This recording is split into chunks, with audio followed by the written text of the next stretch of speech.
What's up, everyone? You are tuned into episode 125 of Three Questions and a Song. Off the air, I was telling Ross that episode number wise, the last time he was on isn't that far away from this one, but it's actually been probably at least 8 months. Yeah, I'd Yeah. say easy. Yeah, took a little So hiatus there. with me tonight is Ross Flora. I'm trying to remember the name of the song you were on for last time. Might have been Santa Ana Wind. Was it? I think it was a bird flying on the cover. Oh yeah. As the crow flies. As the crow flies. I, Yeah, I had Hawk in my mind, so it's a good thing I didn't just throw it out there. yeah. Close enough. And then when Danielle from Dead Horse Branding contacted me recently, it was a different song than the one we're going to do tonight. So anyway, for those people that aren't familiar with you and your music, Ross, why don't you give them just a real quick fly-by-night, here's what I do and what it might sound like. Yeah. Well, like Bill said, my name is Ross Flora. I'm based out here in Nashville, Tennessee. I've been out here for about 13 years, chasing this dream. Been playing music all my life, basically. Been singing all my life, playing guitar for the better part of 20 years now. And just started releasing music about 5 years ago. Songs have been stuck in my head for a long time, from a range of rock and roll, obviously a lot of country, Americana influences, a little R&B in there. And yeah, just kind of just been writing what's on my heart over these years, and gotten to culminate with a lot of great artists and folks out here in Nashville and back home in Roanoke, Virginia. And yeah. So As the Crow Flies, I would say, was kind of Southern rock-ish, and old habits that we're going to be talking about here in a little bit. I would kind of put that one in the country lane. Maybe you don't, but I, I'm terrible at genreifying all of them. I'm not very good at that, you know. So yeah, I'll take all of it. Yeah, I love the Southern rock, country, any of it. Yeah. so I'm going to ask you the three questions. The first one is the most important one because I was reading through, and I can't believe I missed this the last time. I'm a teacher, so I've heard that question. Well, when am I ever going to use this when I grow up? And I saw that you were an English major, and now you're writing music. So how did your English major play into your songwriting? I think it's a huge part of what I do now, songwriting, especially.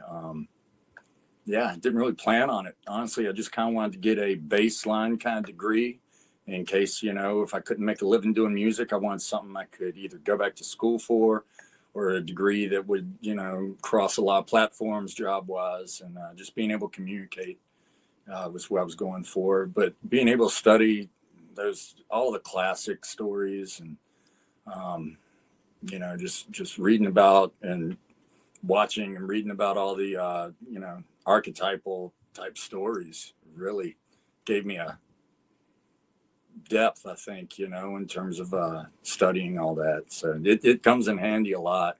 Sometimes we'll be writing a song, I'll be co-writing it. I'll be like, man, this is just like, fill in the blanks. It could be, Beowulf or just some really old kind of traditional English program kind of thing that you'd never think a country song could relate to. But I'm like, yeah, it's kind of the same story, isn't it? So Very cool.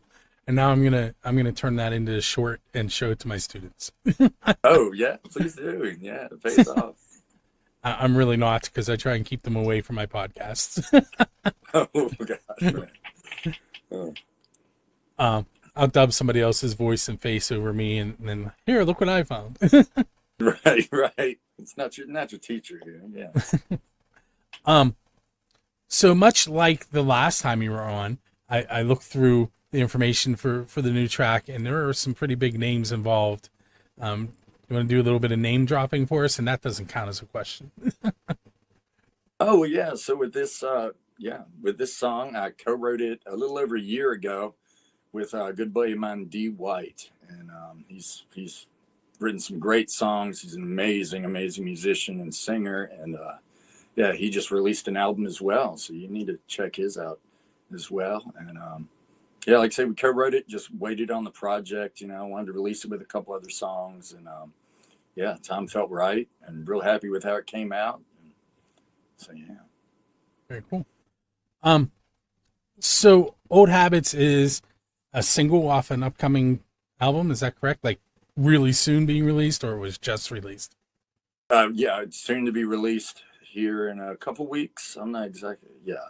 So I've got one more single that will be coming off of this EP of 6 songs I'll be releasing. And yeah, so this is the second song of those. The first one was Cornerstone, which was released about 6 weeks ago, or 8 weeks now. And then this Old Habits, which was at the time of this interview about a week and a half ago. And then so that means in about 4 weeks, I'll have another single called The Garden out. And that'll be the title track of the EP. Hey, so I'm going to ask you 2 crazy questions. I know we're well past 3 already. No, keep going, yeah. If you were able to sit down with any 4 musicians, living or dead, who would you pick, and what would you be interested in talking to them about over dinner? I mean, I first and foremost, Greg Allman, and just talk about his life. I've read his book a couple times over, his autobiography. It's an amazing read. I mean, I highly recommend to anybody out there.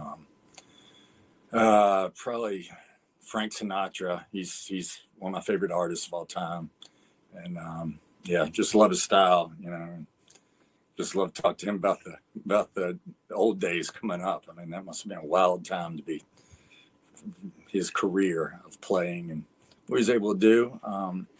And also about his singing style. I kind of studied that a lot about how to get that controlled power that he really puts out there. Let's see. I mean, Derek Trucks. This is an Allman Brothers heavy top 4 here, but yeah, Derek Trucks is my favorite guitar player of all time. So I watch everything he puts out there, all the interviews, and seems like a really cool guy to just have a dinner with, hang out with, and all that, and seems really down to earth. And then 4th, I'd say he's a guy that's just killing it. His name is Ian Thornley. He plays with this band called Big Wreck. Everybody say they call him your favorite guitar player's favorite guitar player. And he sings like, he sounds a lot like Chris Cornell, who's another one of my favorite vocalists. And but yeah, he just plays. I mean, he's a freak. Like he can shred, but he can also shred with soul. He plays kind of like progressive kind of music, but it's aesthetically pleasing, so it's got like soul to it. And yeah, I just like to pick his brain about what's going on in there, because he's like say he's a monster and a half. So Last question. So Kiss once played in a bay in Australia to sharks. Like they really? put the speakers in the ocean and they played the sharks. Metallica once played in Antarctica.